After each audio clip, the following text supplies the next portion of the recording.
Es bastante controversial esta parte de mi testimonio. Yo, cuando a mí me llaman al pastorado, yo no sabía que iba a ser pastor. No sabía que me iban a ungir.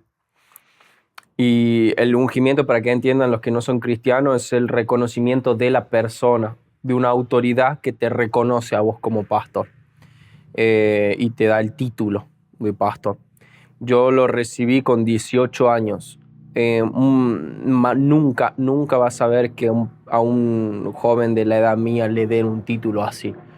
Pero no porque no esté preparado, sino porque el pastorado demanda mucho sacrificio y mucha renuncia a un estilo de vida que soñó, y entonces a los jóvenes les enseñamos a vivir de otra manera su vida en Jesús, en el estudio, en las amistades, en su vida normal, ¿me entendés? Pero yo no lo entendía en ese momento.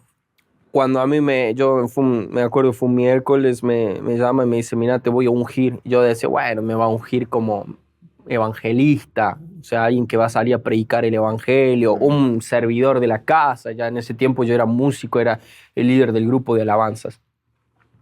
Y en un momento cuando estábamos, empieza a ungir, levanto a varios obreros, y en un momento dice, me toca ungir al pastor de la iglesia. Y yo miraba así, y me largué a llorar, quería salir corriendo de ahí.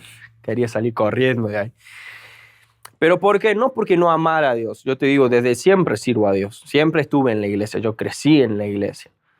Pero yo estaba lejos de Dios. Una cosa es ir a la iglesia, pero tu corazón está lejos de Él. Yo salía y me iba a hacer desastre, ¿me entendés? Con 18 años, vivía solo. Sí. Era una vida que tenía otros proyectos. Y me ungen.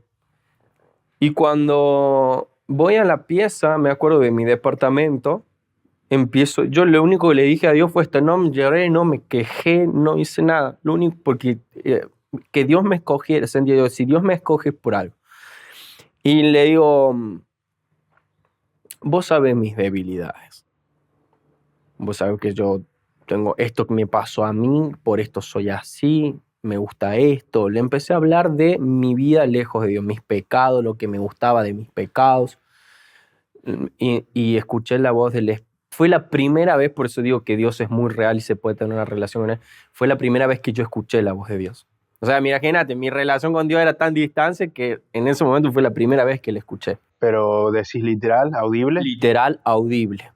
No fue en un viento, no fue que abrí la Biblia, no fue que vi un mensajito lindo en Instagram. No. Escuché la voz audible de Dios en acá en mi oído, que me dijo esto: bástate en mi gracia, porque mi poder se perfecciona en la debilidad. Me dijo el versículo. Yo lo conocía el versículo, pero de alguna vez que lo escuché, pero me sonó y lo busqué. No, y en ese momento me dijo eso, y lo único que le dije fue, bueno, listo, metámosle. Y es como que yo dijera, a mí que entregarme el pastorado es como que yo viniera hoy a vos, te agarrara la llave de la iglesia, te las ponga en la mano y te diga, hacete cargo de mi iglesia, yo me voy. Así como estás hoy, ¿te sentís apto? No. Bueno, así estaba yo. Y inclusive, mira, yo digo, mis primeras prédicas era transcribir de predicadores que me gustaban. Yo me sentaba un rato un domingo antes de la iglesia y me buscaba una prédica que más o menos me gustara, del tema que más o menos me interesara, y te juro, y me ponía a escribir. Lo gracioso de todo es que el predicador era español. Entonces él siempre hablaba así. Entonces sus palabras eran españoles y yo tenía que traducir la argentina, más que nada riojana, ¿viste? Entonces lo armaba y le imitaba la prédica. Pero esas prédicas pegaban fuerte, ¿eh? Y en esos días, vos sabés, fue muy loco, que hubo un derramamiento muy fuerte del Espíritu Santo en la iglesia, sin yo conocer ni siquiera al Espíritu Santo. Por eso digo, yo no había hecho instituto bíblico, o más o menos lo había hecho, pero hasta ahí nomás. Conocía muy básico, nunca había predicado, nunca había liderado un grupo, solamente el grupito de jóvenes, me duró un mes y lo desarmé porque yo era un desastre como líder. No tuve preparación. Entonces, ¿qué aprendí? Aprendí a los golpes, aprendí a luchar. Fue un momento donde yo, como no era algo a lo que yo ya me había pensado en preparar o entregarme, luchaba con mis sueños, con mis anhelos, con lo que yo quería, y era renunciar a todo eso. Porque que no lo sepan, los pastores renunciamos a muchas cosas que amamos.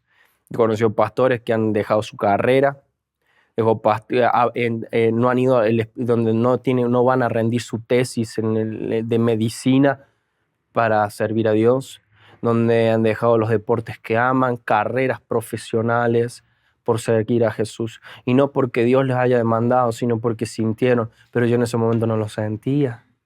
Entonces como que fue más impuesto. Pero cuando yo me enamoré de Dios, fue muchos años después, yo dije, esto es lo que quiero hacer toda mi vida. Y este fin de semana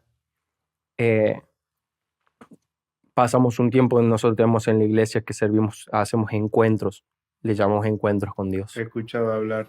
Y he sido testimonio yo sirviendo de cómo Dios transforma. He estado en encuentro, fui un encuentrista y he servido en encuentro. Y amigo, cuando vos lo ves a hombres, y en este caso sirven a hombres, le entran con una cara de encuentro y salen con otra. Y vos ves cómo Dios está haciendo libre a esas personas. Nunca nada me había llenado tanto.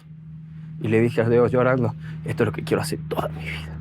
Si hasta ahora renegué alguna vez de lo que yo hacía, de mi llamado, de a veces negarlo, listo. Pero hoy quiero servirte porque quiero ver cómo vos transformás esas vidas. Hombres adictos, hombres violentos, hombres que arruinaron su familia. Y Dios viene y le dice, yo te quiero dar una segunda oportunidad. La oportunidad que nadie te dio en el mundo, yo te la doy.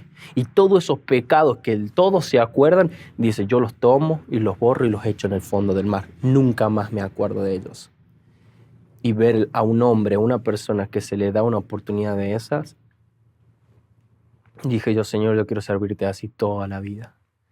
Me enamoré de mi llamado, me enamoré del pastorado. Y es hermoso ver a Dios cambiando vidas. Nosotros nos cambiamos las vidas. Nosotros no cambiamos las vidas. No las cambiamos. Es el poder del Espíritu Santo que lo hace.